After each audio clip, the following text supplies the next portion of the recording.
Shalom, saya akan menyampaikan kebenaran firman Tuhan. Sebelumnya saya akan berdoa.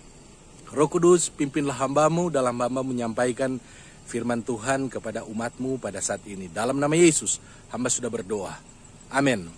Firman Tuhan terdapat di dalam Matius pasal yang kelima, ayat yang ke-20. Firman Tuhan ini berkata, "Maka aku berkata kepadamu, jika hidup keagamaanmu tidak lebih benar daripada hidup keagamaan ahli Taurat dan orang Farisi, maka kamu tidak akan masuk ke dalam kerajaan sorga." Nah, berbicara soal hidup keagamaan ahli Taurat dan orang Farisi, dengan jelas kita bisa melihat di dalam Injil Matius pasal yang ke-23, ayat yang ke-23, bagaimana mereka adalah orang-orang yang secara lahiriah melakukan Taurat Tuhan. Mereka memberikan 1/10 dari adas manis, jintan, dan itu bumbu-bumbu dalam makanan. Kemudian mereka berpuasa juga dalam seminggu beberapa kali. Kemudian mereka juga berdoa, tetapi mereka berdoa di persimpangan-persimpangan jalan. Mereka juga tadi berpuasa dengan menunjukkan raut muka yang sedang berpuasa supaya dilihat dan dipuji orang. Kemudian mereka juga mencanangkan sedekah mereka. Mereka mengumumkan apa yang akan mereka lakukan.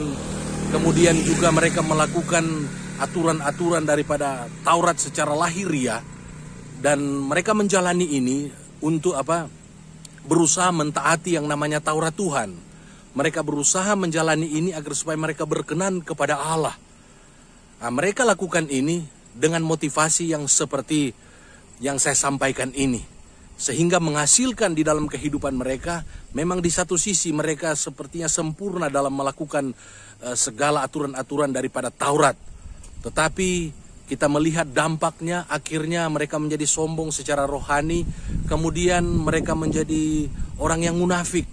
Kemudian mereka menjadi orang yang tidak peduli dengan sesama lagi. Kemudian mereka tidak punya kasih.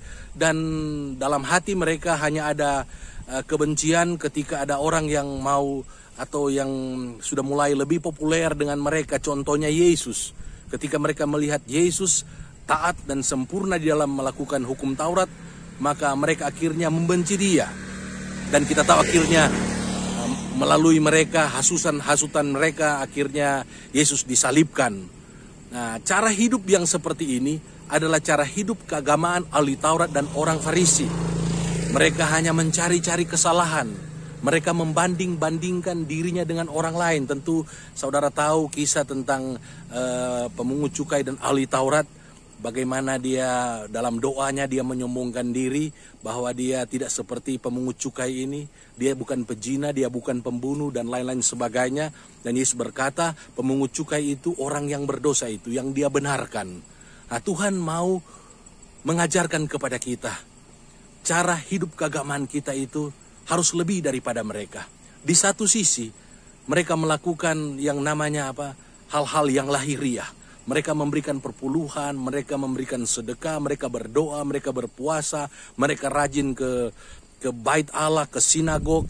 Kemudian mereka melakukan aturan-aturan daripada hukum Taurat. Itu benar, itu baik. Nah, kita sebagai anak-anak Tuhan, kita harus melebihi mereka.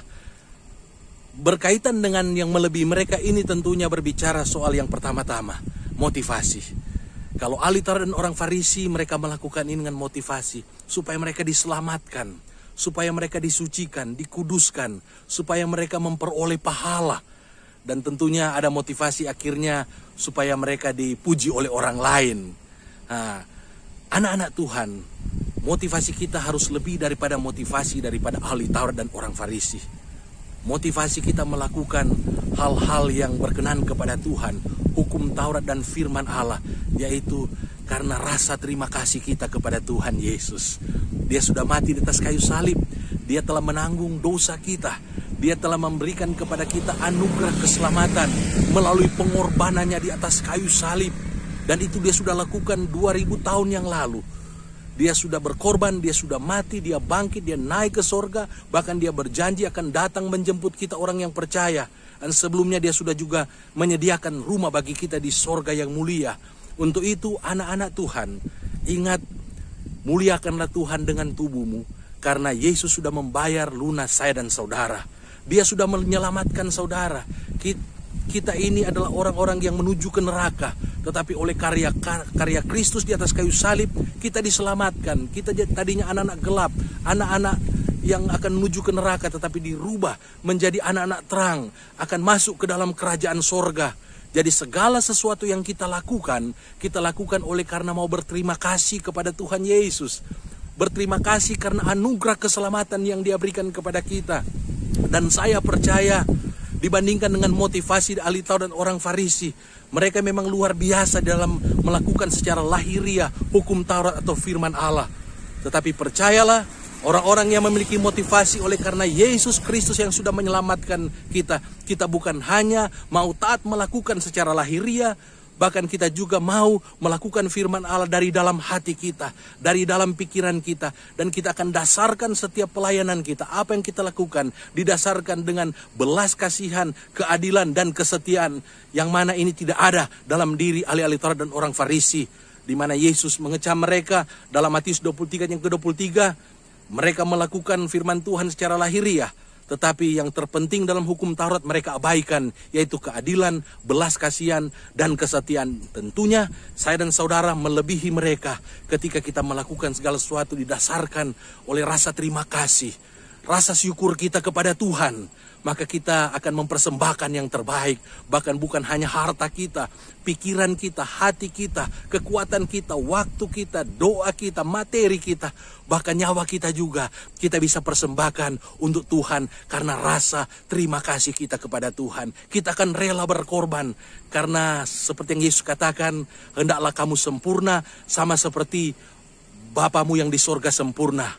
Kamu telah menerima dengan cuma-cuma, maka kamu juga harus memberikan secara cuma-cuma. Dan kalau kita melihat di sepanjang sejarah Alkitab, kita ingat bagaimana Barnabas, orang Lewi, dia menjual ladangnya, dia persembahkan itu di depan rasul-rasul. Bagaimana Maria, saudara Marta dan Lazarus, dia meminyaki kaki Yesus dengan minyak narwastu yang diperkirakan itu seharga 300 dinar. Bagaimana juga dalam Lukas 8 yang ketiga, ada wanita-wanita yang kaya, yang diberkati, yang melayani Tuhan dengan harta kekayaan mereka. Bagaimana mereka melakukan segala sesuatu. Kalau motivasi mereka hanya untuk dipuji orang, motivasi mereka hanya untuk supaya mereka kudus, mereka tidak akan melakukan itu. Tetapi karena motivasi mereka, karena mencintai Yesus, karena rasa syukur Yesus sudah menyelamatkan, Yesus sudah menyembuhkan, Yesus sudah buat mujizat dalam hidup mereka, maka mereka mempersembahkan kehidupan mereka. Bahkan kita membaca dalam sejarah, di dalam Alkitab, bahkan dalam sejarah gereja, banyak anak-anak Tuhan yang rela menyerahkan nyawanya demi Tuhan Yesus Kristus. Bahkan hari-hari ini masih banyak yang menyerahkan tubuh, jiwa, roh, bahkan nyawanya untuk Yesus Kristus. Karena mereka menjalani kehidupan yang Yesus ajarkan. Hidup keagamaan mereka lebih benar daripada ahli Taurat dan orang Farisi, sehingga mereka mampu melakukannya. Demikian juga dengan saudara dan saya.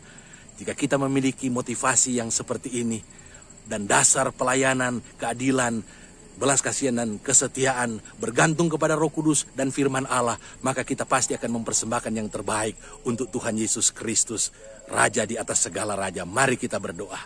Terima kasih Tuhan buat firman Tuhan yang Kau sudah sampaikan kepada umat-Mu melalui hamba-Mu. Diberkatilah umat-Mu yang mendengarkan firman Tuhan ini. Dalam nama Yesus, haleluya, amin. Puji nama Tuhan.